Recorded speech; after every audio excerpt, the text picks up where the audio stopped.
बेहद के साथी सुनो बोले बेहद बानी, बेहद के साथी सुनो बोले बेहद बानी।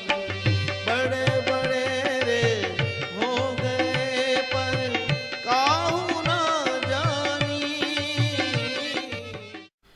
चर्चा प्रारंभ होत है, सुनो साथ चित दे।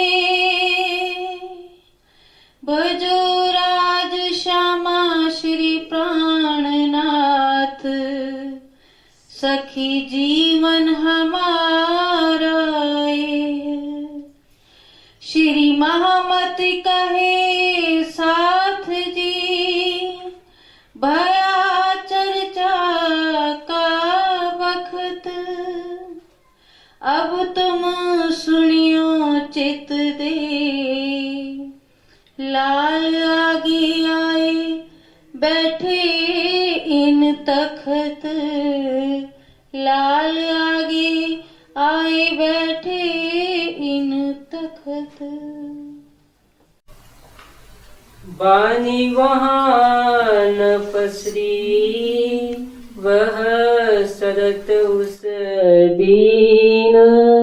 इंतजार थे मोमिन, पर सुन सके न एक सुकान।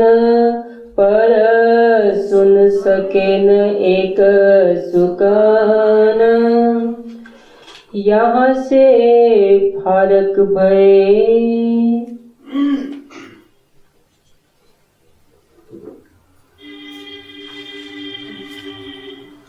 अक्षरते धामधनी। श्री महामती जी के धाम हृदय, श्री लालदास जी के धाम हृदय से, जिनको महामती का खिताब दे रखा है, वर्णन कर रहे हैं बेतक जूनागढ़ के, किस तरह से हरजी व्यास की जागनी होती है।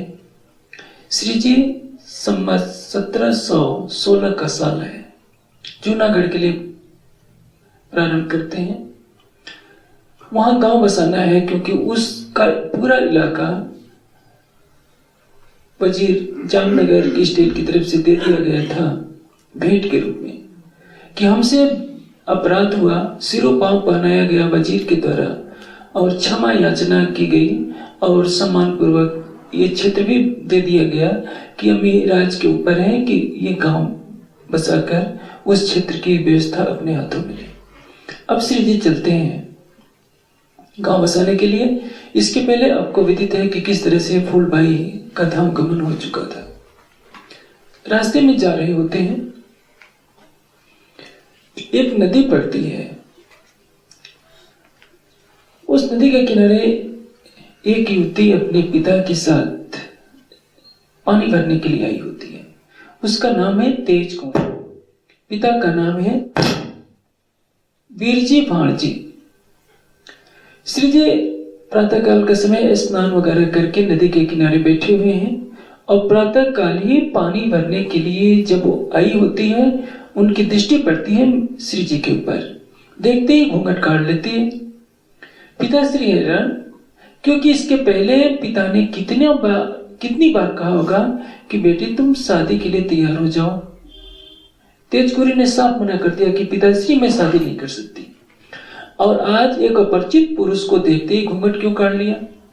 पिता ने पूछा कि तुम्हारा ये व्यवहार अजीबोगरीब है। तेजकुरी कहती है कि पिताश्री, ये जो सामने थोड़ी दूर पर बैठे हुए दिखाई दे रहे हैं, ये मेरे पूर्व जन्म के प्रियतम है। वीरजी भाणजी ने पूछा कि क्या प्रमाण है, कैसे जानती हो?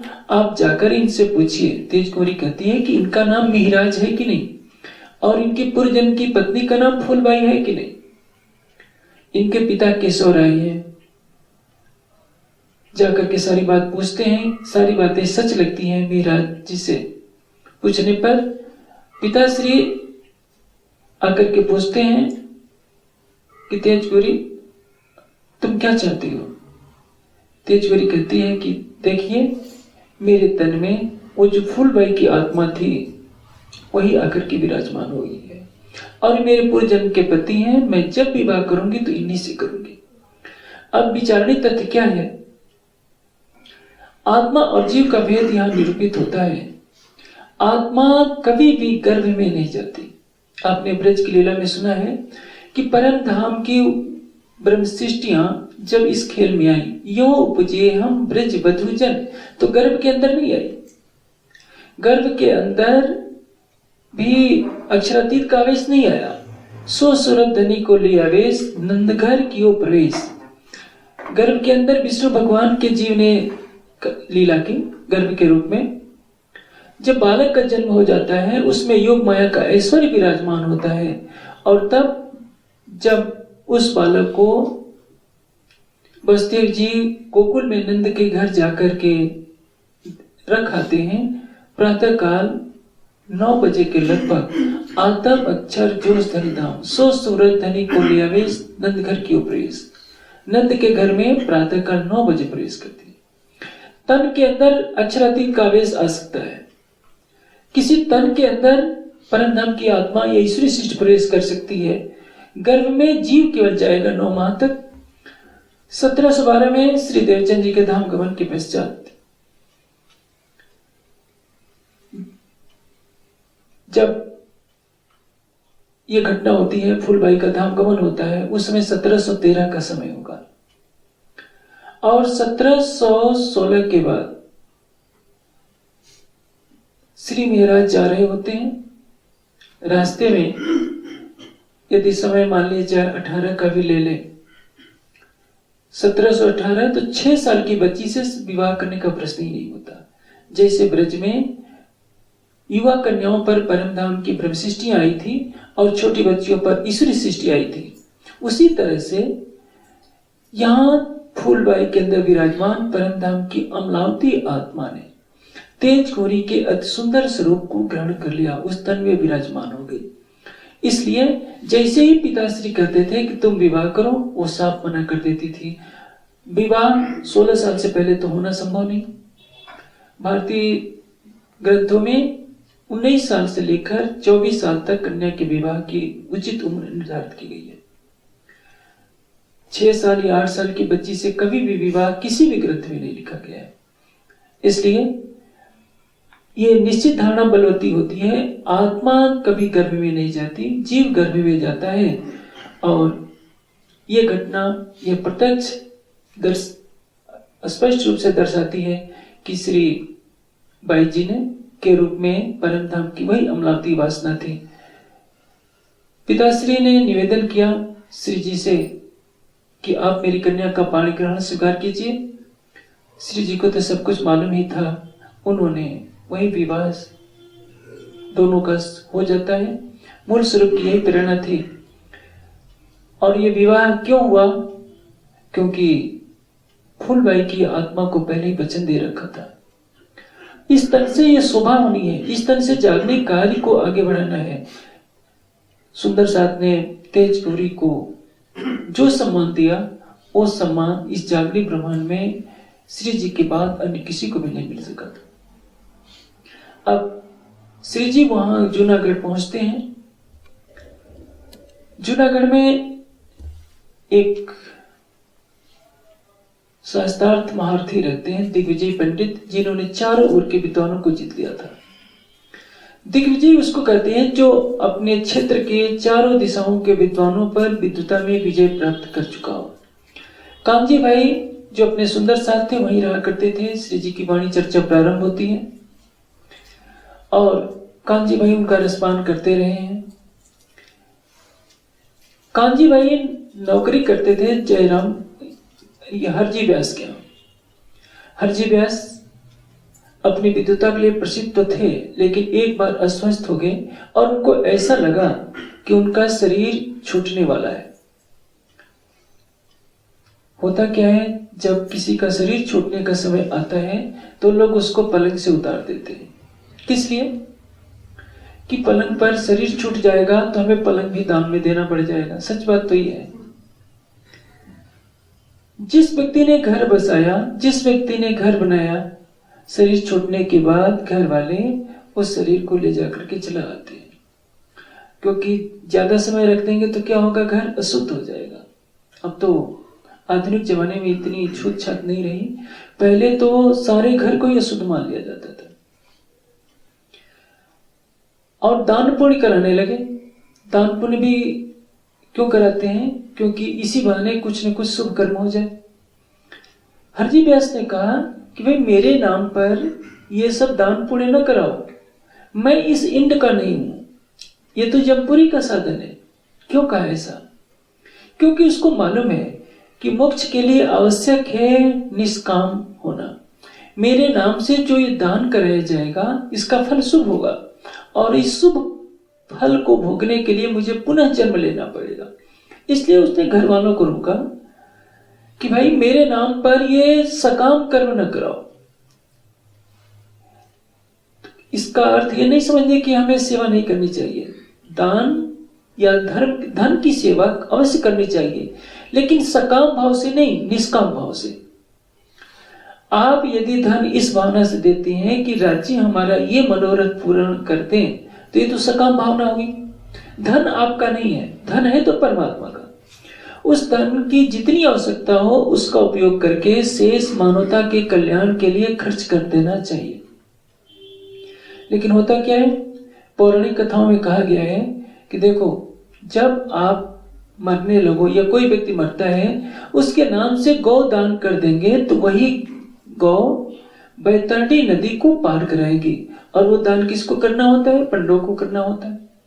जब हर कोई पंडों को दान देगा तो उस गाय को क्या करेंगे? कसाई को बेचेंगे, और कसाई क्या करेगा? सबको मालूम है। इसलिए कभी भी किसी पंडे को गाय का दान नहीं देना चाहिए। गाय का दान देते समय देख लेना चाहिए इसके पास पात्रता है कि नहीं, ये खिलाएगा या पिलाएगा नहीं। गाय क्या है? ब्रह्म विद्या।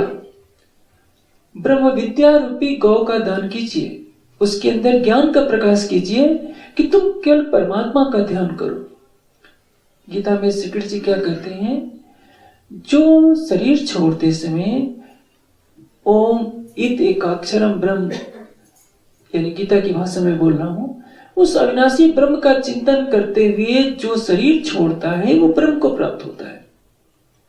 बोलचाल में कहावत कही जाती है, अंत मता सो गता। जिसके अंत में जैसी बुद्धि होती है वैसे ही उस योनि में प्रवेश करता है। यदि आप ब्रह्म का चिंतन करेंगे तो ब्रह्म को प्राप्त होंगे, माया का चिंतन करेंगे तो माया को प्राप्त हो जाएंगे। भागवत में कथा आती है, भरत चक्रवर्ती राजा थे, घर द्वार छोड़कर वो चले गए जंगल में तप करने के लिए। अंतिम समय था, उन्होंने सोचा कि मैं तप करके अपने जीवन को गुजारूं।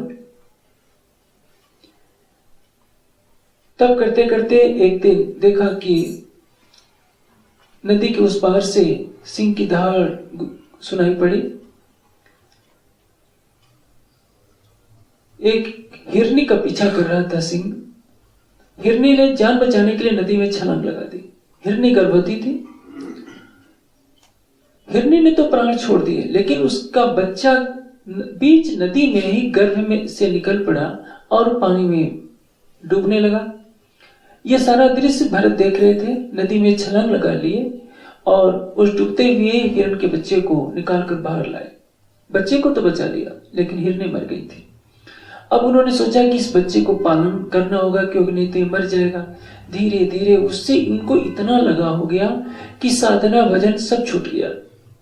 कहीं वो बच्चा चढ़ने जाता तो उनको चिंता लग जाती कि मेरा हिरण का बच्चा कैसे होगा, कोई जानवर ने हमला तो नहीं कर दिया।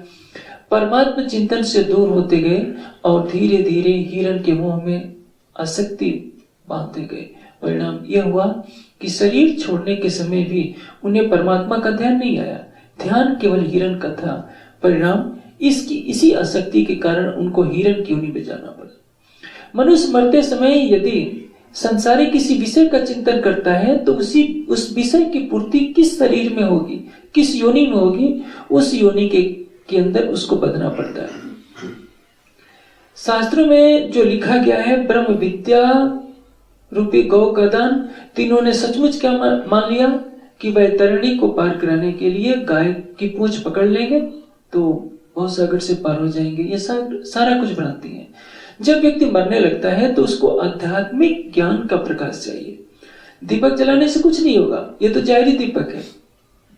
उसके अंदर ज्ञान का दीपक जला दीजिए, उसके कानों में केवल परमात्मा संबंधी बातें गूंजे, वो तो सार्थक है। दान की 3 गति होती है।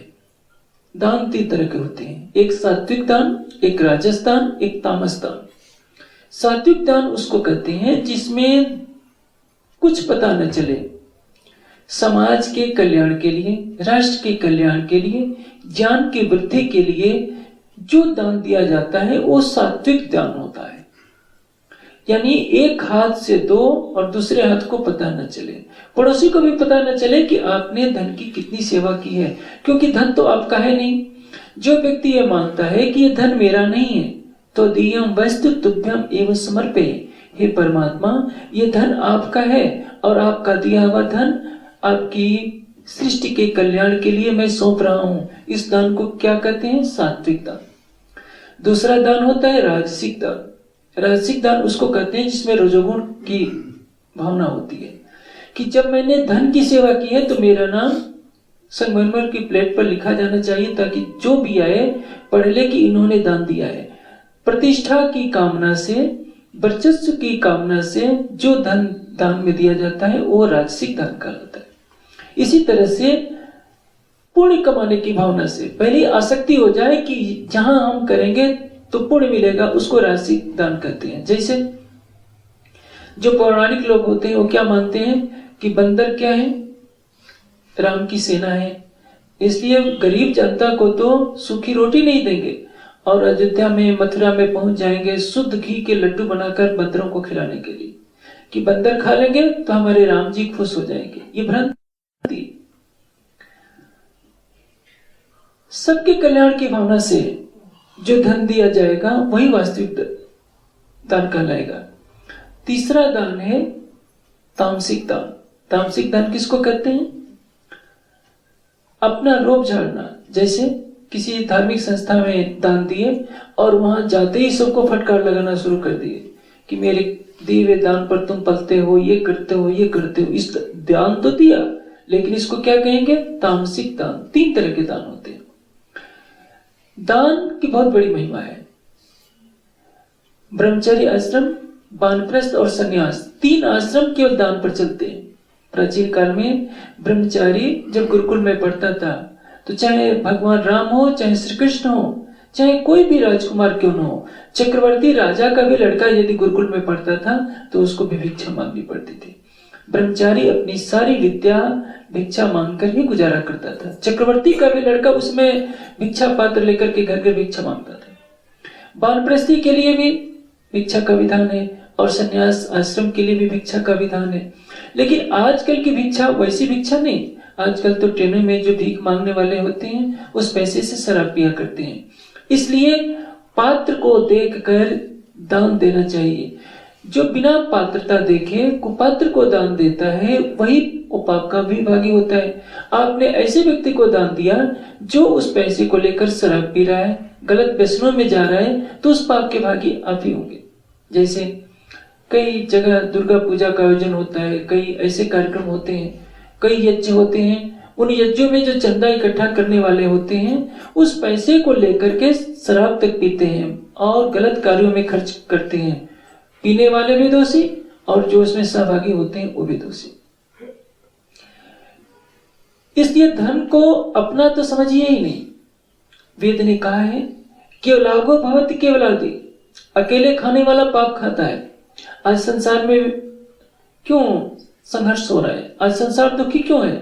किसी के पास इतनी संपदा है कि वो भोग नहीं सकता और किसी के पास फूटी कौड़ी भी नहीं है। आज दुनिया अधिकतर भूखों मर रही है और किसी के पास बेइंतहा पैसा है, वो पैसे को उड़ा रहा है। इसी विषमता से वर्ग संघर्ष खड़ा होता है। जब वर्ग संघर्ष खड़ा होता है तो संसार और विश्व युद्ध छिड़ते हैं और लाखों करोड़ों लोग मारे जाते हैं। संसार को समरूप बनाने के लिए नियम ये आवश्यक है कि मनुष्य वेद के उस कथन को याद रखे, तेन तत्तेन भुंजिता मां कृता किस्य स्वीधनम। जो परमात्मा ने दिया है उसका त्याग पूर्वक भोग करें, किसी के धन की लालच न करें। अब हरजी व्यास को ये बात मालूम है कि मेरे नाम से जो सकाम दान कराया जा रहा है पुण्य कमाने के नाम से, कि बैतरणी पार कर दी जाए, तो मुझे स्वर्ग या वैकुंठ जाना नहीं है। कहने लगे मैं तो मर रहा हूं, लेकिन एक दाज को लेकर मर रहा हूं कि मैंने जिसको हाँ कहा उसको किसी ने ना नहीं कहा। यानी मैंने कह दिया कि परमात्मा निराकार है, तो किसी की हिम्मत नहीं हुई कि कहते कि साकार है। और यदि मैंने कह दिया कि परमात्मा साकार है, तो कोई परमात्मा को निराकार सिद्ध नहीं कर पाया। ये दाज लेकर के मैं मर रहा हूं। हरजी व्यास ने बात कही कि मेरे नाम से तुम ये जो दान पूर्ण करा रहे हो, मैं इस इंद्र का नहीं हूं, मैं ही अखंड धाम का हूं, इसलिए मेरे नाम पर ये सब बंद कर दो। मुझे वैकुंठ चाहिए ही नहीं, मुझे स्वर्ग चाहिए ही नहीं, मुझे तो अखंड शाश्वत शांति चाहिए। कांजी भाई को लगा कि कहीं ये भ्रष्टि तो नहीं, क्योंकि अखंड धाम की आत्मा ही इस तरह की बात कर सकती है। भागे भागे आए, श्री जी के पास कहते हैं कि श्री जी, यदि आप चाहें, आपकी कृपा हो तो हरजी व्यास स्वस्थ हो जा सकते हैं, क्योंकि लगता है कि उनके अंदर अखंड धाम की आत्मा है। तभी उन्होंने कहा मरते समय, मैंने जिसको हाँ कहा उसको किसी ने ना नहीं कहा। जिसको मैंने ना कह दिया, किसी के अंदर साहस नहीं हुआ कि अपने ज्ञान बल से उसको हाँ में परिवर्तित कर दे। धामधनी वो दिग्विजय पंडित है, शास्त्रार्थ मारती है, आप उसको जीवन दे सकते हैं। श्री जी ने कहा कि धामधनी की इच्छा होगी तो वो स्वस्थ हो जाएगा। ऐसा क्यों कहा? तैसा इत होता गया जैसा हजूर हुक्म करत।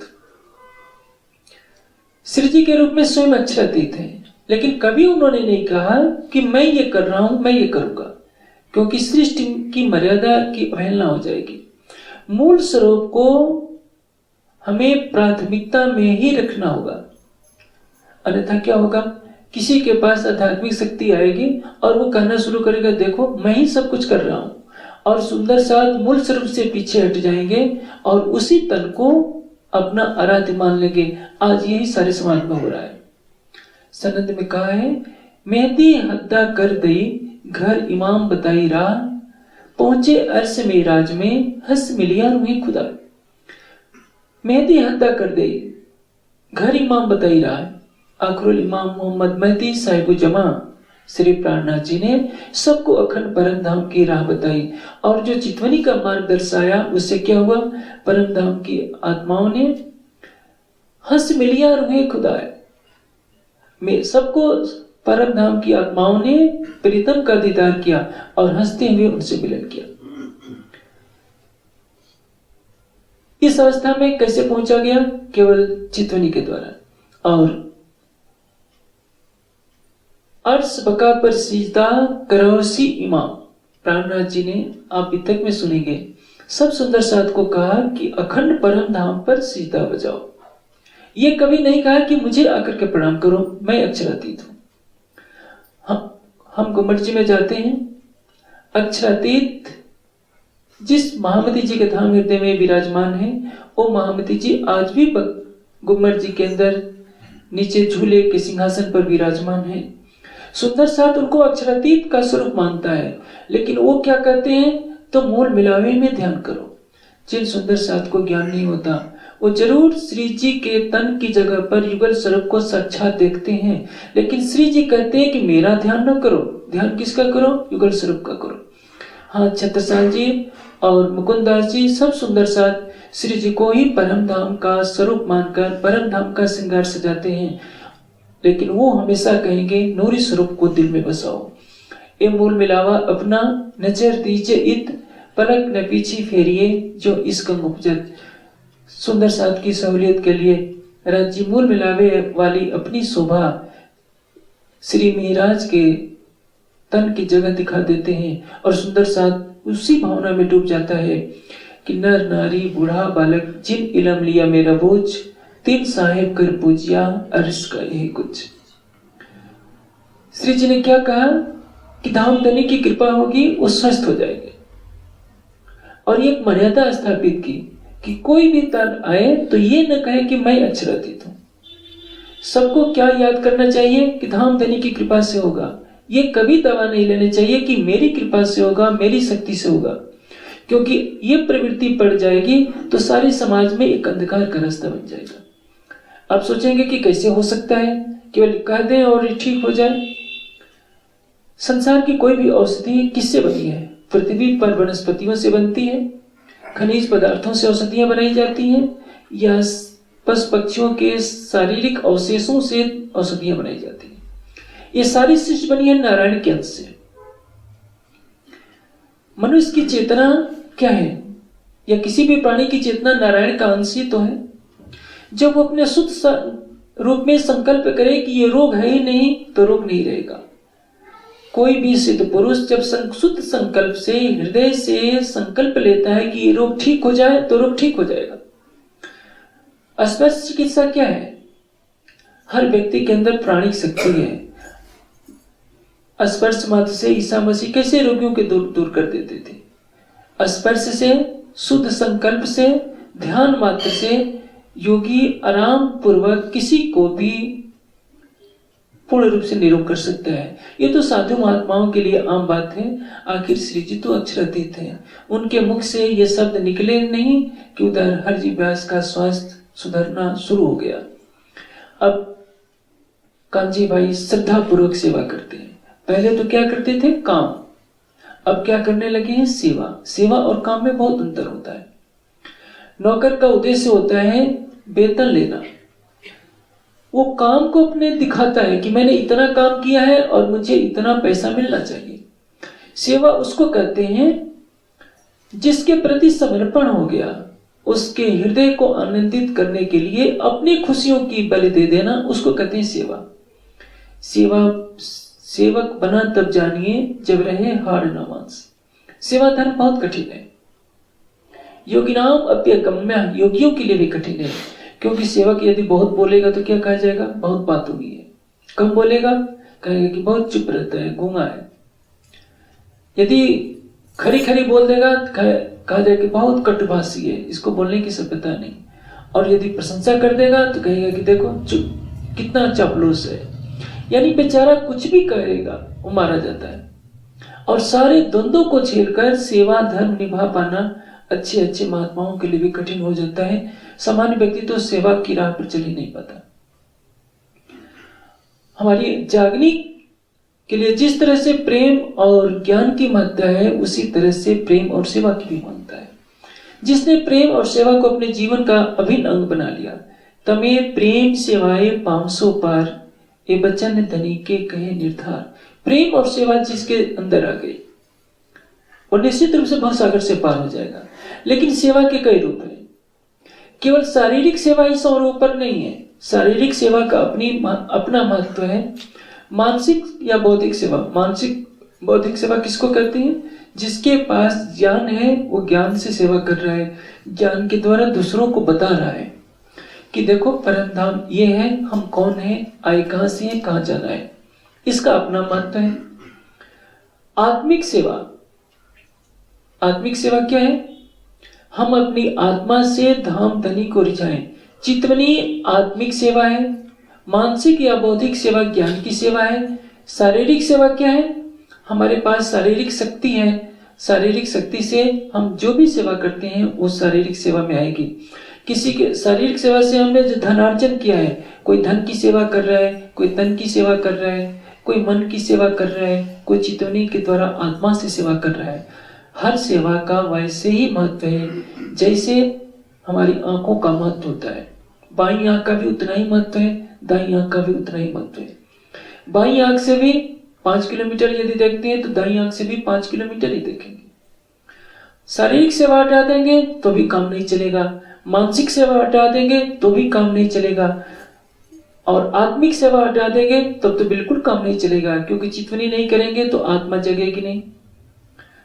बौद्धिक सेवा नहीं होगी तो किसी के पास ज्ञान का प्रकाश ही नहीं होगा तो भी जागनी रुक जाएगी, और शारीरिक सेवा ना हो तो कि भोजन ही नहीं मिलेगा, कोई कार्यक्रम भी नहीं हो पाएगा तो भी ज्ञान का प्रकाश नहीं हो पाएगा। मुख की बहुत कीमत है। पैर काट दिया जाए तो भी व्यक्ति जिंदा रहेगा, लेकिन कोई काम तो नहीं कर सकता है। हाँ, गर्दन काट दिया जाए तो जिंदा नहीं रहेगा। ये गर्दन क्या है? आत्मिक सेवा। पैर क्या है? शारीरिक सेवा, सबका आधार है। पैर नहीं रहेगा तो हाथ भी निहत्था हो जाएगा, मस्तिष्क भी निहत्था हो जाएगा।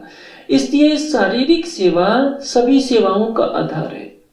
उसके बाद विशिष्टता लिए हुए बौद्धिक सेवा है, धन की सेवा है और आत्मिक सेवा है। हर सेवा को उसके स्थान पर महत्व देना चाहिए। दुनिया में हर चीज का महत्व होता है, कम या अधिक।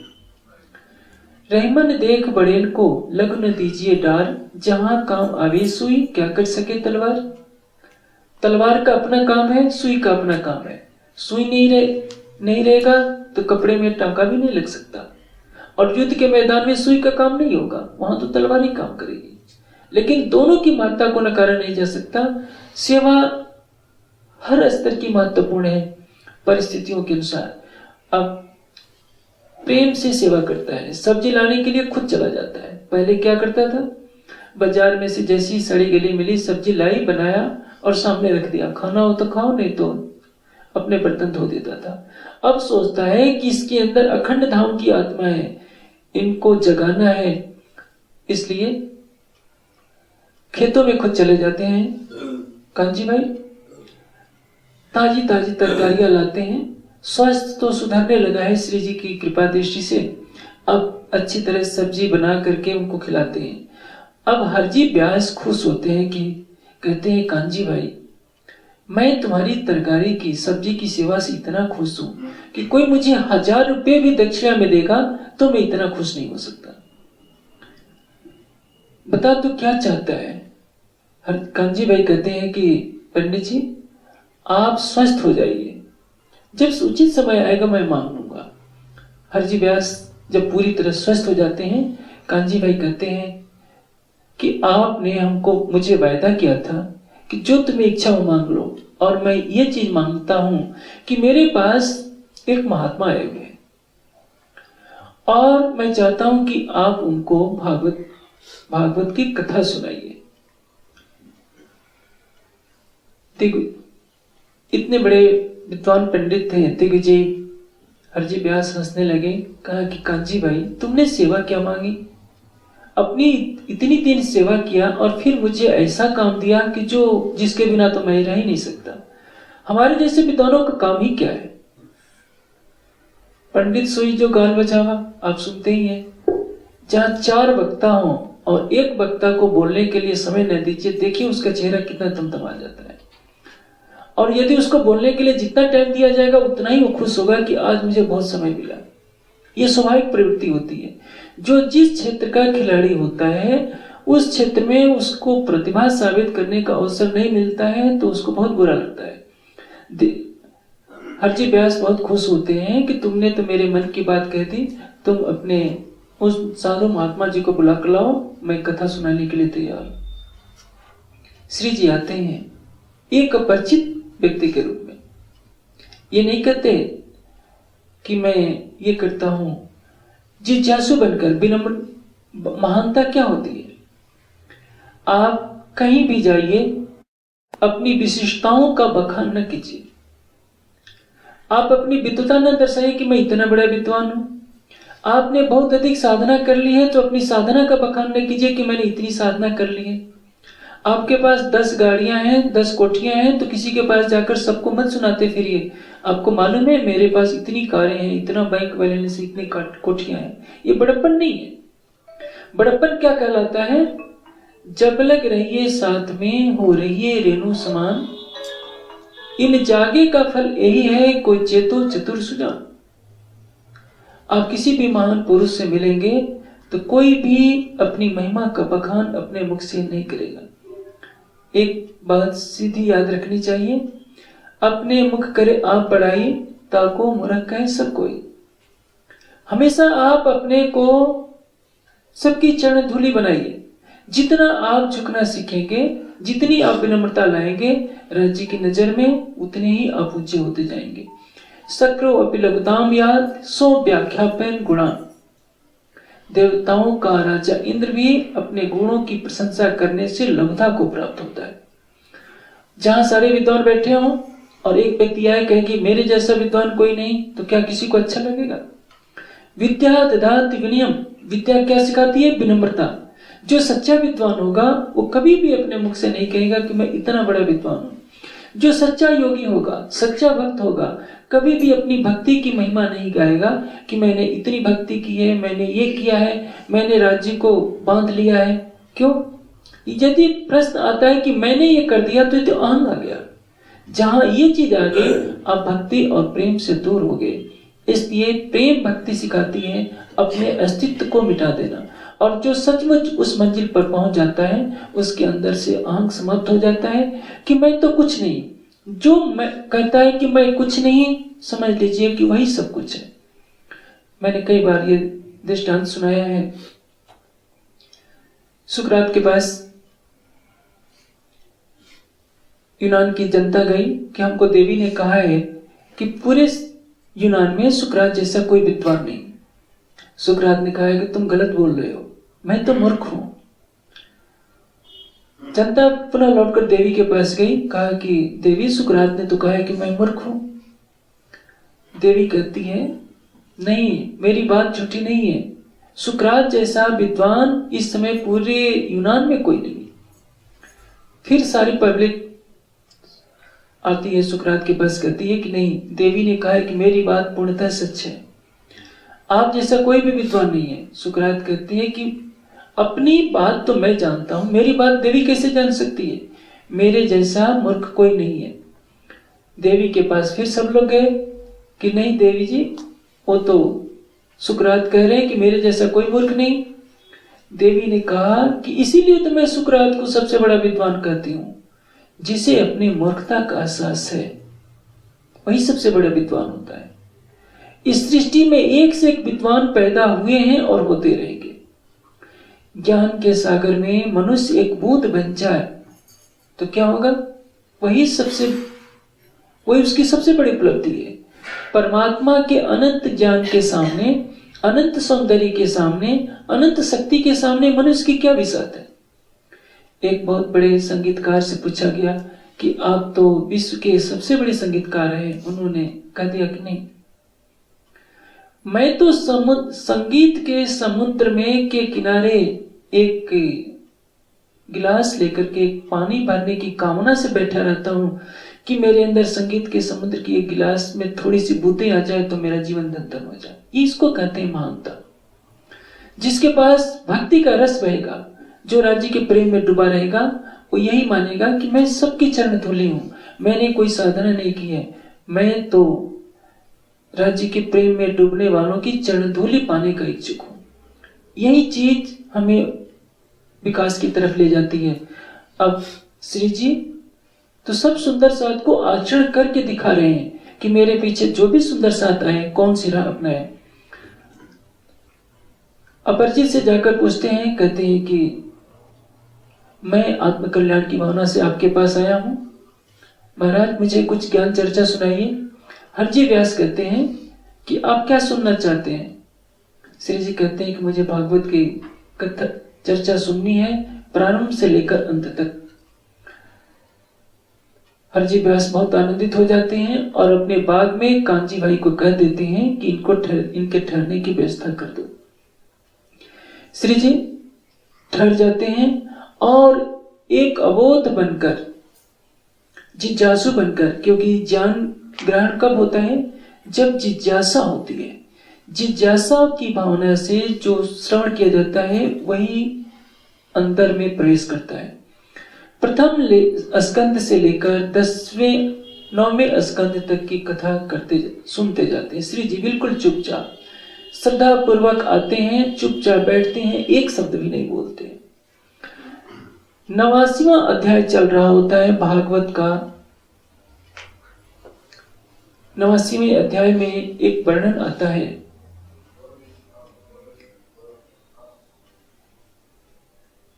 कि द्वारकापुरी में एक ब्राह्मण था, उसके बालक का जन्म हुआ।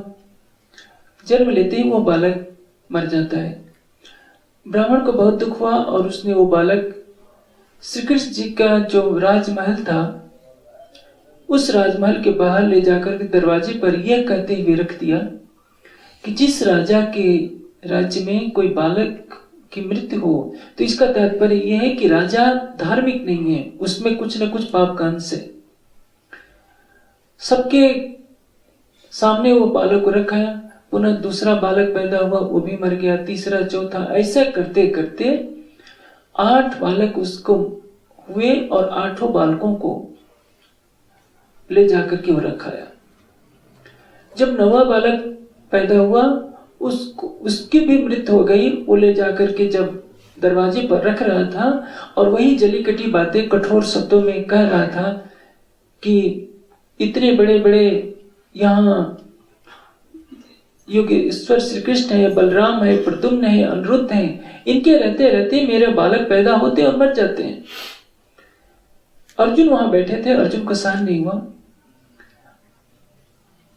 कि ब्राह्मण देवता आप नाराज ना हो, मैं आपके बालकों की मृत्यु से रक्षा करूंगा। यदि मैं रक्षा नहीं कर पाया तो मैं जलती हुई चिता में कूद करके प्राण दे दूंगा। अब उनके ढाढ़स दिलाने पर ब्राह्मण देवता पुनः अपने घर आ जाते हैं। जब 10वें बालक के जन्म होने का समय हुआ, उसने पहले ही सूचना दे दी कि बालक का जन्म होने वाला है। अर्जुन धनुर्धर तो थे ही, बालक के चारों तरफ बाणों का ऐसा जाल बना दिया कि हवा भी प्रवेश न करने पाए। बालक का जन्म हुआ और बालक जन्म होते ही रोने लगा और अदृश्य हो गया।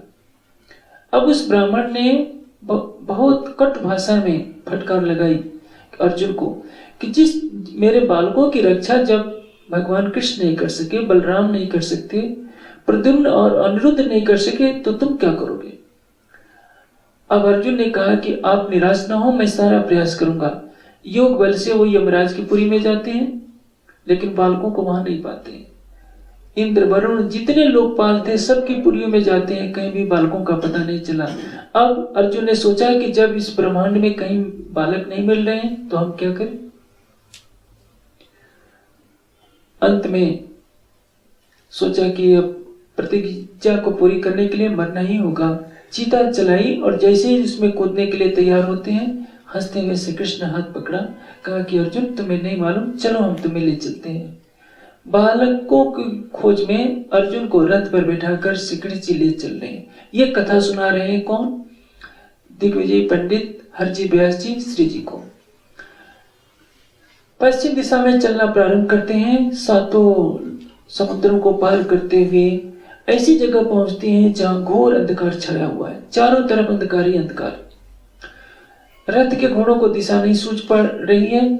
सुदर्शन चक्र अपना आगे करते हैं भगवान श्री कृष्ण और उस सुदर्शन चक्र के प्रभाव से घोर अंधकार को चीरते हुए ऐसे धाम में प्रवेश करते हैं जहां अनंत ज्योति जगमगा रही है। भागवत में लिखा है,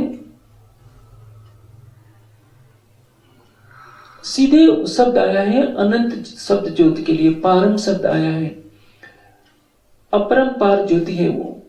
और उस अनंत ज्योति के अंदर एक ऐसा महल दिखाई दे रहा है जिसमें हीरे के हजारों थंब लगे हुए हैं।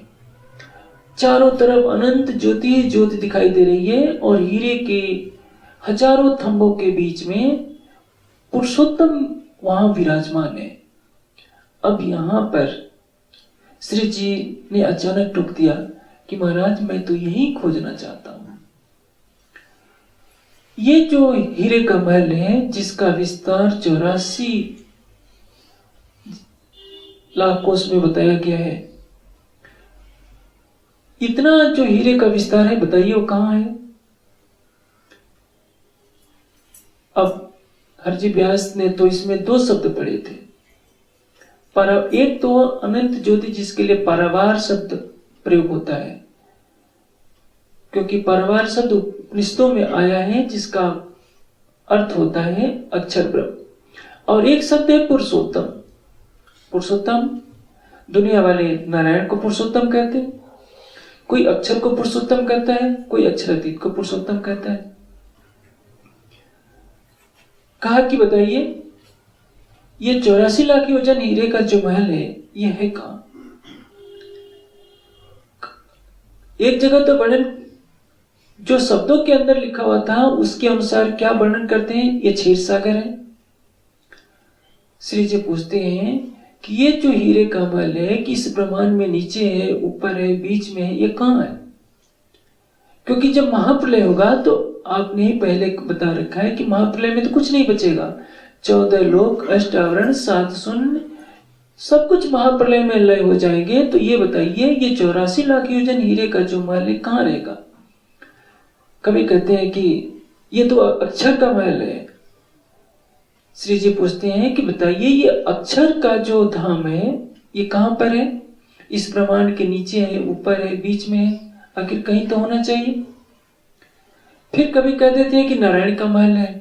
श्री जी पूछते हैं कि मैं तो यही जानना चाहता हूं, कृपा करके पंडित राज आप ये बता दीजिए इस हीरे के महल को आप कहाँ बताते हैं? अब परिणाम क्या हुआ? उनको गुस्सा चढ़ गया कि जब शास्त्रों को लिखने वालों को पता नहीं तो मैं तुम्हें कहां से बता दूं कि ये कहां पर वर्णित है। इसके साथ ही कांजी भाई भी वहीं पर थे। उन्होंने कहा कि धामधनी आप इनसे तो ये पूछिए कि अक्षर का ठिकाना कहाँ है, कुछ अक्षरातीत की तो बात पूछिए। श्री जी पूछते हैं, श्री जी को उसमें जोश आया, कहते हैं कांजी भाई जो क्षर में बेचारा डूब रहा है, उतरा रहा है, थक गया, जिसको क्षर का पता नहीं है वो अक्षर के बारे में क्या बताएगा? और तुम कहते हो अक्षरातीत की बातें पूछो, इसके लिए क्या संभव है? क्या अक्षरातीत के बारे में बताना क्या संभव है? अब श्री जी कहते हैं कि पंडित राज मैं तो इसलिए आया हूं आपका अहंकार तोड़ने के लिए। आपने कभी कहा था ना कि मैंने जिसको हाँ कहा उसको किसी ने ना नहीं कहा, और जिसको ना कहा उसको किसी ने हाँ नहीं कहा। अब समझ गया हरजी व्यास कि सचमुच इस तरह का अलौकिक ज्ञान तो कोई सामान्य प्राणी दे ही नहीं सकता। चरणों में गिर पड़े और कहते हैं अब मैं समझ गया कि आप कौन हैं। एक गुलर में वृक्ष होता है, एक गुलर में कई डालियां होती हैं, एक एक डाली में गुलर के कई कितने सैकड़ों हजारों फल लगे होते हैं।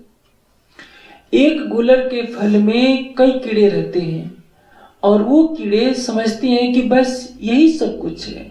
वो उसी डाल में लगे हुए गुलर के दूसरे फलों के बारे में नहीं जानते कि हमारे जैसे भी न जाने कितने कीड़े इसी पेड़ पर पल रहे हैं, इसी डाल में।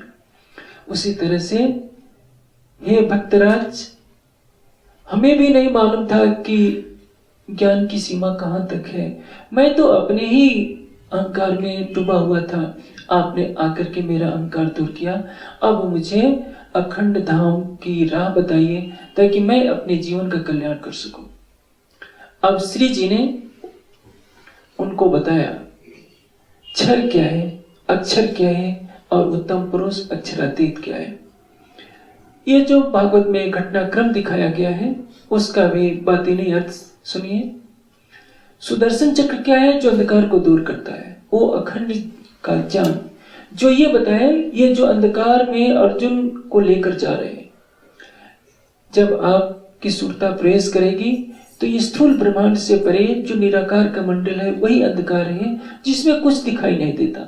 जिसको सुदर्शन चक्र रूपी ज्ञान का अस्त्र मिल जाएगा वो अज्ञानता के अंधकार को हरण करके अखंड योग माया में प्रवेश कर जाएगा। अक्षर का मन क्या है? अव्याकृत। और अव्याकृत के सपने का स्वरूप क्या है? वो है नारायण। ये बात कहां भूमा पुरुष किसको कहा गया है? इस घटनाक्रम में उस पुरुषोत्तम को भूमा पुरुष कहा गया है। भूमा का अर्थ होता है जो सर्वत्र प्रकाशमान हो उसको भूमा पुरुष कहते हैं, उसी को उत्तम पुरुष कहते हैं और उसी को पुरुषोत्तम कहते हैं। योग माया के ब्रह्मांड में सर्वत्र ब्रह्म का ही स्वरूप प्रकाशित होता है, इसलिए वही भूमा है।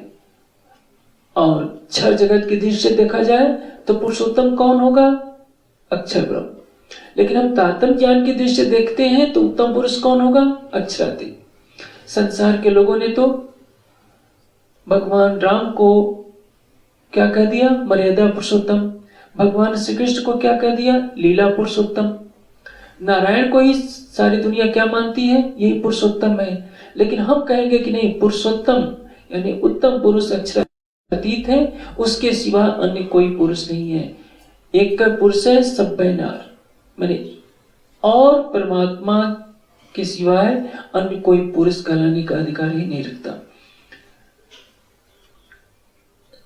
जो घटनाक्रम में वर्णित किया गया, जैसे हजारों थंबों का जो महल दिखाई दे रहा है, हीरो के थंबों का, ये वर्णन कहाँ का है?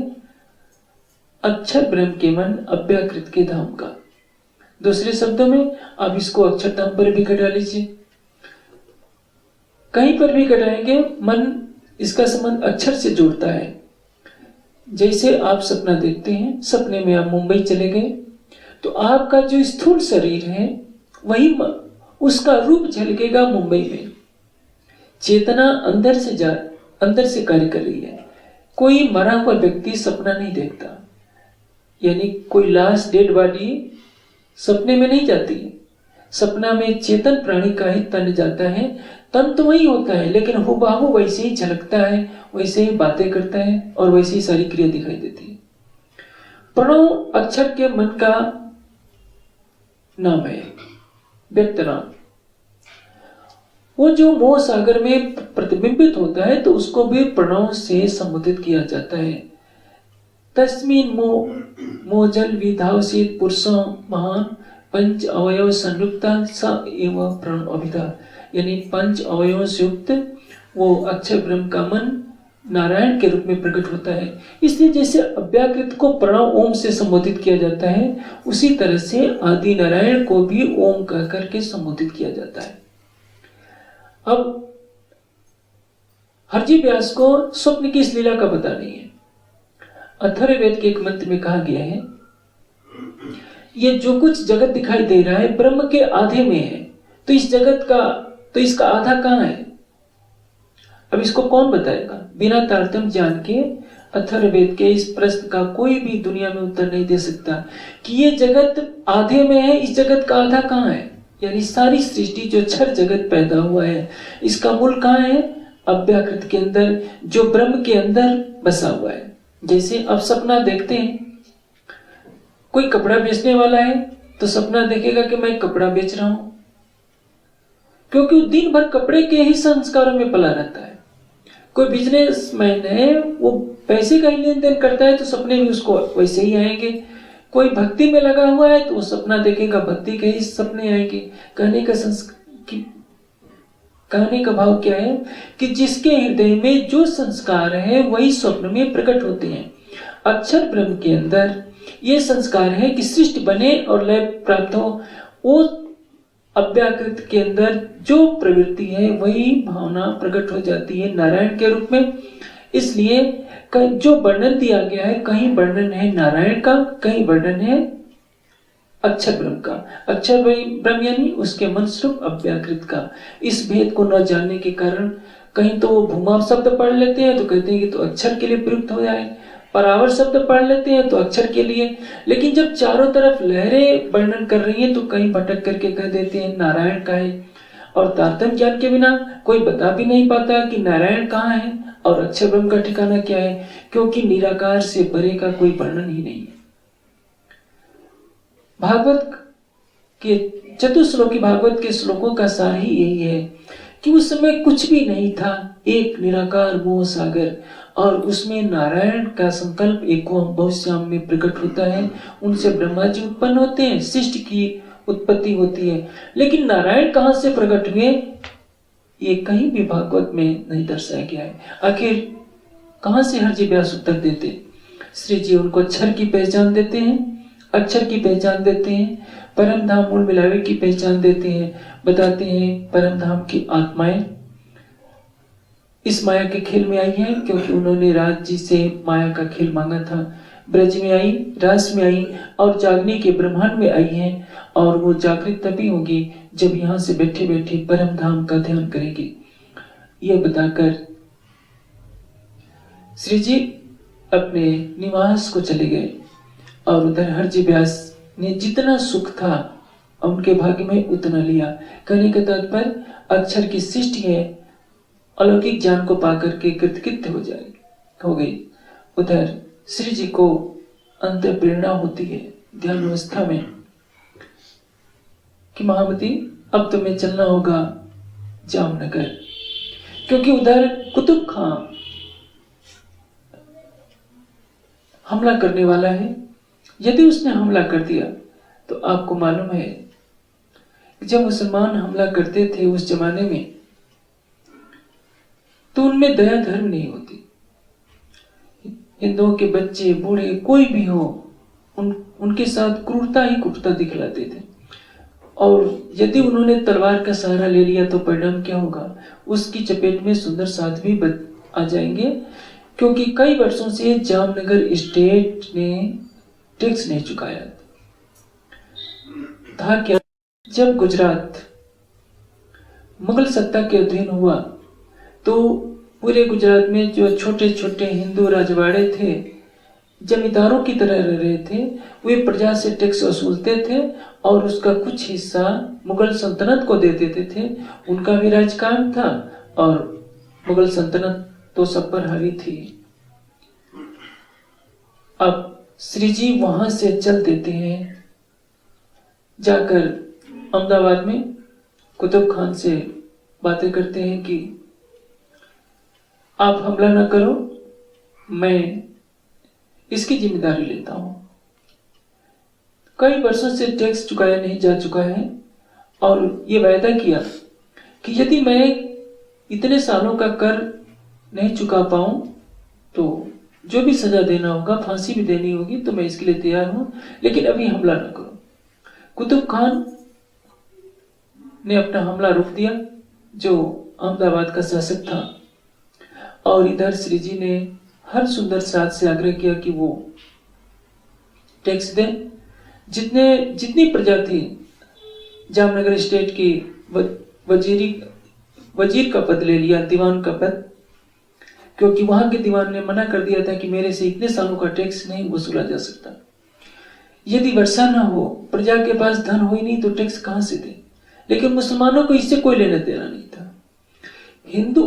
हिंदू प्रजा पर उस समय जबरन कर लगाए जाते थे, जजिया कर अलग देना पड़ता था। मुस्लिम प्रजा को कम टैक्स देना पड़ता था, हिंदू प्रजा को ज्यादा देना पड़ता था, क्योंकि इस्लामिक शरीयत ये थी कि हिंदुओं से ज्यादा टैक्स वसूलो, ताकि या तो ये मुसलमान बन जाए या नहीं तो राज्य को छोड़ करके चले जाए।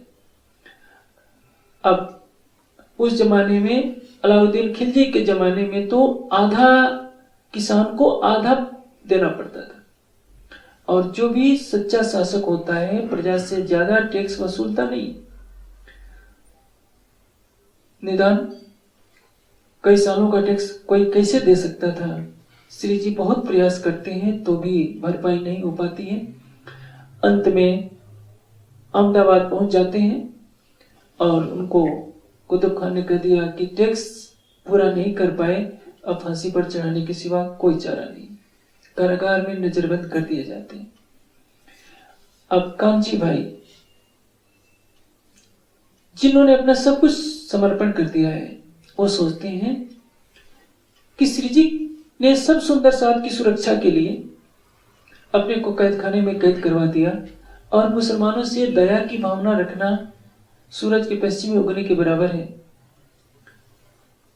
सोचा कि यदि श्री जी नहीं रहेंगे तब तो कुछ नहीं रहेगा, मुझे अपने को उस फांसी के फंदे पर जाना होगा, चाहे परिणाम कुछ भी हो।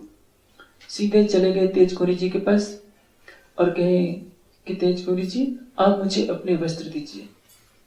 वे वस्त्र लेकर के आते हैं और वैसी भावभंगिमा बना ली। पत्नी को अधिकार होता है कि पति से किसी भी समय मिल सकती है, चाहे उसको फांसी दी जाने वाली क्यों ना हो। अंदर जाकर के दरवाजा बंद कर लेते हैं, श्री जी से भेंट करके कहते हैं रो रो करके, धाम धनी, आप चाहे तो लाखों कांजी भाई पैदा कर सकते हैं, लेकिन आप नहीं रहेंगे तो सारा जागने का खेल खत्म हो जाएगा। आप ये मेरा कपड़ा पहनिए और यहां से बाहर निकलिए। श्री जी बहुत मना करते हैं कि भाई मुझे कुछ नहीं होना है, लेकिन कांजी भाई की भावुकता के आगे श्री जी हार जाते हैं और जबरदस्ती कपड़े पहना देता है, क्योंकि कई बार श्रद्धा समर्पण रखने वाले सुंदर साथ अति कर देते हैं अपने भाव को व्यक्त करने में।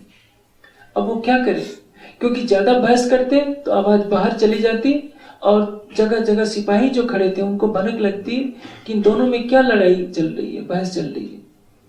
निदान कपड़े पहनाकर जबरन उनको दरवाजे से बाहर कर देते हैं कांजी भाई, और श्री जी वहां से चलते हुए अहमदाबाद से चलकर सीधे दीप बंदर पहुंचते हैं। इधर क्या होता है, अभी कुछ माह बाकी थे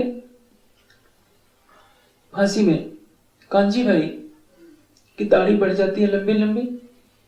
जिस दिन फांसी का समय आता है उस दिन उनको बाहर निकाला जाता है। राज्य की प्रेरणा से जिब्राइल अपना काम कर जाता है। उन्होंने जोश भरी आवाज में कहा कि मुसलमानों, तुम जो शरीयत के नाम पर जुल्म और सितम ढा रहे हो हिंदुस्तान पर, न्याय के दिन जब अल्लाह ताला सिंहासन पर बैठेगा उस दिन तुम्हें इसका प्रायश्चित करना होगा। तुम्हारे हर अत्याचार का दंड मिलेगा। इस तरह से जब कुछ कहकर कुछ कुरान की आयतें भी कहती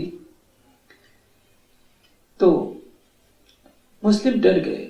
जो न्यायाधीश था वो भी डर गया और जो अहमदाबाद का बादशाह था वो भी डर गया कि ये लगता है ये तो फकीर है। आखिर मिराज को हमने कारागार में बंद कर दिया था, ये कौन है जो इस तरह की कुरान की आयतों का हवाला देकर के हमको सिखापन दे रहा है। सीधे कह दिया था कि यदि तुम्हें अपना विनाश से अपने को बचाना है तो तुम सही रास्ते पर आ जाओ। फिर निदान यही सोचा गया कि इनको मुक्त ही कर दो, भला इसकी बद्दुआ लग गई तब तो हमारा सारा राज्य ही समाप्त हो जाएगा। एक व्यक्ति को फांसी चढ़ाने से तो हमें कुछ मिलने वाला है नहीं। जितना टैक्स मिलना था मिल गया। यदि हमने फांसी पर चढ़ा दिया और बद्दुआ लगी, हमारी सारी सल्तनत ही चली गई एक फकीर की बद्दुआ से, तो इससे नादानी और कुछ नहीं होगी। निदान कांजी भाई को वो छोड़ देते हैं और कांजी भाई को सम्मानपूर्वक विदा कर दिया जाता है। हंसते हुए कांजी भाई श्री जी को खोजते हुए दीप बंदर पहुंच जाते हैं और वो सारी भी तक आप सुनिएंगे कल। ये प्रसंग हमें तरह तरह की शिक्षाएं दे रहा है। हरजी व्यास का प्रसंग कि हमें अपनी विद्या का अभिमान न रखते हुए, क्योंकि ज्ञान दुधारी तलवार होती है।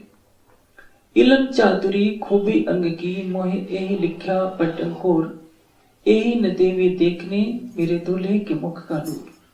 इल्म, खुदाई इल्म हमारी आत्मा को परम धाम की राह दर्शाता है, लेकिन चतुराई का इल्म हमें भवसागर में डुबोता है। श्रद्धया लभते ज्ञानम, श्रद्धा से ज्ञान प्राप्त होता है। इसलिए वेदांत के पहले सूत्र में क्या लिखा है व्यास जी ने, अथा तो ब्रह्म जिज्ञासा, ब्रह्म जिज्ञासा का विषय। जीवन भर विद्यार्थी बने रहने की प्रवृत्ति ढालनी चाहिए। हमारे पास जितना ज्ञान आ गया है उतना ही ज्ञान के मणियों को एकत्र करने का प्रयास करना चाहिए। कभी यह नहीं सोचना चाहिए कि मैं ज्ञान में पूर्ण हो गया हूं। जिस दिन हम सोचेंगे कि हम ज्ञान में पूर्ण हो गए हैं उस दिन हमारी वृद्धि रुक जाएगी। उसी तरह से भक्ति के क्षेत्र में जिस दिन हम सोचेंगे कि हमारे जैसा कोई भक्ति करने वाला नहीं, उस दिन हमारे और धनी के बीच में एक पर्दा बन जाएगा। जिस दिन हमने अपने की पूर्णता का एहसास किया कि मैं पूर्ण हो गया हूं या मेरे जैसा कोई नहीं है, उस दिन हमने अपनी उन्नति के रास्ते में कुल्हाड़ी मार ली होती है। इसलिए यह प्रकरण बहुत ही महत्वपूर्ण है। एक बात ध्यान में रखनी चाहिए कि आमतौर से सुंदर साथ में कहते सुना जाता है कि इल्म से अहंकार आता है। इल्म से अहंकार नहीं आता है, तमोगुण से अहंकार आता है। ज्ञान तो बताता है कि अहंकार गलत चीज है, तो ज्ञान से अहंकार थोड़े आएगा। यदि आप में भक्ति का रस नहीं है, आपका हृदय शुष्क है, आपने शब्दों का केवल संकलन कर लिया है, तो जो आप पढ़े रहेंगे उससे ये लगेगा कि हमारे जैसा कोई नहीं है। इसको कहते हैं इल्म चातुरी, यानी अपनी बुद्धि का प्रयोग करके तमोगुण से उत्पन्न होने वाले अहंकार के कारण अपने को बड़ा समझना। जो वास्तव में सबसे बड़ा विद्वान होगा वो विनम्रता की मूर्ति होगा। मैंने पहले ही कहा, विद्या ददाति विनयम, विद्या विनम्रता को देती है, विद्या कभी अहंकार को पैदा नहीं करती। एक बार अकबर की औरंगजेब की बेटी थी जेबुन्निसा। जेबुन्निसा को उपनिषदों का चस्का लग गया था, क्योंकि औरंगजेब का बड़ा भाई दारा सिको उपनिषदों का बहुत बड़ा विद्वान था और उसने कई उपनिषदों का फारसी भाषा में अनुवाद किया था। जेबुन्निसा को उसके पिता औरंगजेब ने एक चीन से लाया हुआ दर्पण दिया था। एक दिन जब वो बैठी हुई थी, अपनी नौकरानी से उस दर्पण को मंगाया। दर्पण ऐसी बुरी बला है कि कोई भी हो, बच्चा तो क्या, एक बंदर के हाथ में भी दर्पण दे दिया जाए तो अपना चेहरा जरूर दिखेगा कि मैं कैसा लग रहा हूं। वो देख रही थी, चल रही थी, पैर में ठोकर लगी, बेचारी के हाथ से टूट छटक गया दर्पण और चकनाचूर हो गया। पूरे शाही महल में एक ही दर्पण था, क्योंकि उस जमाने में शीशे का निर्माण आजकल की तरह नहीं हुआ करता था। आज तो मैं समझता हूँ 5-10 रुपए में शीशा मिल जाएगा, उससे भी कम में मिल जाता होगा, लेकिन उस जमाने में चीन से आया हुआ दर्पण था और उसने सोचा कि आज तो मुझे फांसी लग जाएगी। जब वो जेबुन्निसा के पास आई, दासी से बोला न जाए। जेबुन्निसा ने पूछा कि क्या हो गया है, तो बहुत हकलाते हुए कहा कि मैं आ रही थी, मेरा पैर फिसल गया और दर्पण टूट गया। हंस पड़ी जेबुन्निसा कि पगली, इस क्या हो गया, ये तो बहुत अच्छा हो गया। मैं उस दर्पण में अपना चेहरा मिट्टी का देख देख कर खुश हुआ करती थी, मैं कितनी सुंदर हूं, मैं कितनी सुंदर हूं। अब खुदा ताला ने तो मेरे ऊपर मेहरबानी की है कि मुझे सच्चा ज्ञान मिल गया है कि मैं झूठे पर मुक्त होती थी, असली जो अल्लाह ताला है उसके नूर को मैं क्यों न देखूं। क्यों ऐसा क्यों कहा उसने? क्योंकि उसके अंदर उपनिषदों का ज्ञान प्रवेश कर चुका था। यदि उपनिषदों का ज्ञान नहीं होता तो जेबुन्निसा गुस्से में लाल हो जाती और कहती कि तुम्हें फांसी पर चढ़ना ही होगा। इसलिए जब हमें ज्ञान हो जाता है वास्तव में कि ये संसार झूठा है, तो हम झूठे संसार से मुंह मोड़कर अपने प्राणेश्वर अक्षरातीत को रिझाते हैं। लेकिन केवल मुंह से पढ़ लेते हैं, बुद्धि से ग्रहण कर लेते हैं, हृदय में भक्ति का रस नहीं, तो पढ़ा हुआ ज्ञान वो आचरण में नहीं आता। इसलिए उस पढ़े हुए बौद्धिक ज्ञान को कहते हैं इल्म चातुरी। और जब उसमें भक्ति का रस मिल जाता है तो उसमें अहंकार समाप्त हो जाता है। तमोगुण से ग्रसित व्यक्ति, चाहे रिक्शा चलाने वाला हो, चाहे मजदूर हो, चाहे ठेला चलाने वाला, उसको भी अहंकार होगा। आप जाकर कुलियों से बात कीजिए, आपसे इतनी असभ्य भाषा में बात करेंगे कि वो लगेगा कि उनके समान कोई नहीं है। तो ऐसा नहीं कहा जाता है कि धन से अभिमान होता है। बहुत धन वाले होते हैं लेकिन विनम्रता की मूर्ति होते हैं, वो हाथ जोड़े खड़े रहते हैं। धन ने अभिमान नहीं बढ़ाया। कितने बहुत सुंदर व्यक्ति भी होते हैं लेकिन उनको सुंदरता का अभिमान नहीं होता है। उनके अंदर यदि भक्ति का रस है, ज्ञान का प्रकाश है, तो उनको अपनी सुंदरता का अभिमान नहीं होगा। धन वाले के अंदर यदि ज्ञान का प्रकाश है, भक्ति है, तो उनको भी अहंकार नहीं होगा। क्या मीराबाई सुंदर नहीं थी? लेकिन मीरा को कोई अभिमान नहीं था, क्योंकि मीरा के अंदर भक्ति का रस था। उसी तरह से क्या राजकुमार सिद्धार्थ सुंदर नहीं थे? राजकुमार सिद्धार्थ ने तपस्या करके सत्य को जान लिया था। इसलिए अज्ञान से अहंकार होता है, ज्ञान से, भक्ति से अहंकार का नाश होता है। अहंकार की उत्पत्ति तमोगुण से होती है। रजोगुण और तमोगुण का प्रभाव जिसके पास रहेगा उसमें आसक्ति होगी, उसमें अहंकार होगा। और जिसने सत्व रज तम के बंधनों को हटा दिया वो ब्रह्मज्ञानी होता है। इसलिए ज्ञान को ग्रहण कीजिए, लेकिन उसके साथ भक्ति का रस मिलाए रखेंगे तो किसी भी स्थिति में आपके अंदर विकार नहीं आएगा, अहंकार नहीं आएगा। वाणी में के चिंतन में जितना डूबिए उतना ही आपके लिए श्रेष्ठकर होगा। आवश्यकता ये है कि अपने को इसमें आड़ न दीजिए। ये समझिए ब्रह्म ज्ञान का ये खजाना है तारतम वाणी। आवश्यक नहीं कि सभी बातें हमें मालूम हो। एक छोटा बच्चा भी कह रहा है, उसकी बात हमें सुननी चाहिए, उस पर विचार करना चाहिए। कभी ये नहीं भाव लेना चाहिए कि जो मैंने कह दिया वो अंतिम सत्य है। हाँ, सत्य को पाने की जिज्ञासा रखिए, अपनी बात शालीनता से प्रस्तुत कीजिए, लेकिन ज्ञान को के ऊपर अहंकार का आवरण न पड़ने देना चाहिए। ये अहंकार आपके ज्ञान में सबसे बड़ी बाधा है, आपकी भक्ति में सबसे बड़ी बाधा है, और आपके और धनी के बीच में यही सबसे पर्दा करने वाला है। ज्ञान प्रियतम को पाने का साधन है, प्रेम प्रियतम को पाने का साधन है, धन सेवा का साधन है, लेकिन धन का, रूप का, विद्या का, पद का, प्रतिष्ठा का, अच्छे कुल में उत्पन्न होने का कभी भी अहंग नहीं पालना चाहिए, क्योंकि अहंकार तमोगुण से प्राप्त होता है और तमोगुण मनुष्य के पतन का मूल कारण है।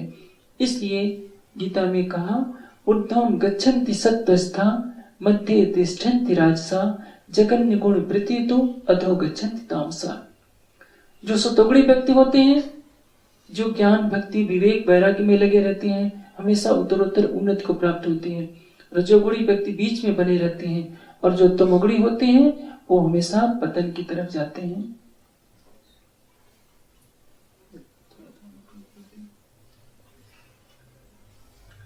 तीन सृष्टि कही वेद ने, वेदों में 3 तरह की जीव, स्त्री और ब्रह्म सृष्टि का वर्णन किया गया है। सृष्टि ब्रह्म की साथ है, और ब्रह्म सृष्टि हमेशा ब्रह्म के तदोगत होती है। ब्रह्म सृष्टि कही वेद ने, ब्रह्म जैसी तदोगत, अक्षरातीत की अर्धांगिनी अक्षरातीत के समरूप हुई होती है। इसलिए पुराण संहिता में स्पष्ट कहा गया है, करोड़ों तीर्थों में स्नान करने से, करोड़ों गायत्री मंत्र का जप करने से जो पुण्य प्राप्त होता है, उतना पुण्य एक ब्रह्म सृष्टि की संगति मात्र से ही प्राप्त हो जाता है। ल्याय कुंजी ईसादु अल्लाह, और सारे रहस्यों को समझाने के लिए तारतम ज्ञान की कुंजी कौन लाए? सदगुरु धनुष देवचंद जी। धाम से लाई तारतम, करी ब्रह्मांड में रोशनाई। तारतम ज्ञान के आने से पहले सारी सृष्टि में अंधेरा था, कोई ये जान नहीं पा रहा था कि कौन है अक्षरातीत, कहाँ है अक्षरातीत। हक के भेजा मोमिनों पर, और अक्षरातीत ने ब्रह्म सृष्टियों के लिए क्या भेजा है? पैगंबर जो आखिरी मोहम्मद साहब को भेजा था। किस लिए? ताकि सारी साक्षियां लिखवा दी, और उन साक्षियों को पाकर परमधाम की आत्माएं अपने धनी की पहचान कर ले। यदि कुरान नहीं होता तो आज हम प्राणनाथ जी को पूर्ण ब्रह्म के रूप में दावा से नहीं कर सकते थे। सच्चिदानंद परमात्मा वो है जो सबका होता है। मोहम्मद साहब मुसलमानों के होकर आए, हिंदुओं में जितने अवतार हैं हिंदुओं के लिए आए, ईसा मसीह क्रिश्चियनों के होकर के आए, लेकिन प्राणनाथ जी की साक्षी हिंदू धर्म ग्रंथों में है, मुस्लिम धर्म ग्रंथों में है, बाइबल में है, संसार के सभी प्रमुख धर्म ग्रंथों के अंदर है। तो आज हम दावे से कह सकते हैं श्री प्राणनाथ जी कौन है? आया सबका खसम, सब शब्दों का उस्ताद, सबका पूर्ण ब्रह्म आया हुआ है। हिंदू हो, मुस्लिम हो, क्रिश्चियन हो, जो प्राणनाथ जी के स्वरूप की पहचान कर लेगा वो इत भी धन धन होगा और उत भी धन धन होगा। एक खेल किया इनो वास्ते, और खेल क्यों बनाया गया है? परमधाम की ब्रह्म सृष्टियों के लिए। मोहम्मद हक के नूर से, और अक्षर ब्रह्म किसके नूर है? मोहम्मद का तात्पर्य ये है जो महिमा से परे है। महिमा से परे कौन है? वो अक्षरातीत, और उन्हीं का नूर है मोहम्मद साहब। भाई दुनिया मोहम्मद के नूर, दुनिया अक्षर ब्रह्म जो की आत्मा जो ब्रजराज में खेलने के बाद अरब में आती है और उनको मोहम्मद का खिताब मिलता है। मोहम्मद यानी महिमा से परे। कह रहे हैं कि मोहम्मद हक के नूर से, यानी अक्षर की आत्मा किसका नूर है? राज्य का। और दुनिया किसके नूर से है? अक्षर ब्रह्म का ही नूर है अव्याकृत। अव्याकृत के सपने में दुनिया बनी है, जिसमें खेल देखने के लिए परमधाम की आत्माएं आई हुई हैं। मोमिन अरश अजीम के, और परमधाम की ब्रह्म सृष्टि रहने वाली कहाँ से है? परमधाम से, जो हद और बेहद से भी परे हैं। बैठे खेल देखत, और वहीं बैठे बैठे इस माया का खेल देख रहे हैं। यही साइत हजूर की, और परमधाम में अभी एक पल भी नहीं हुआ है। श्री महामती कहे, ए मोमिनो, महामती जी कहते हैं कि हे साथ जी, ए बेवरा तीनों का कया तुम, ब्रह्म सृष्टि, ईश्वरी सृष्टि और जीव सृष्टि तीनों का वर्णन आपको बताया। कहूँ आगे और मजल की, और इसके बाद क्या होता है अब वो बता रहे हैं। जो दिखाया खेल हुक्म, ये सारा खेल राज्य के हुक्म से दिखाया जा रहा है। अब चुपाई दे रहे हैं। श्री महामती कहे, ए मोमिनो, ए बेवरा तीनों का कया तुम,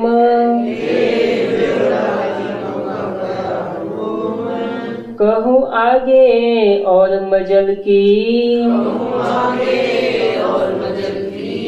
जो दिखाया खेल हुक्म,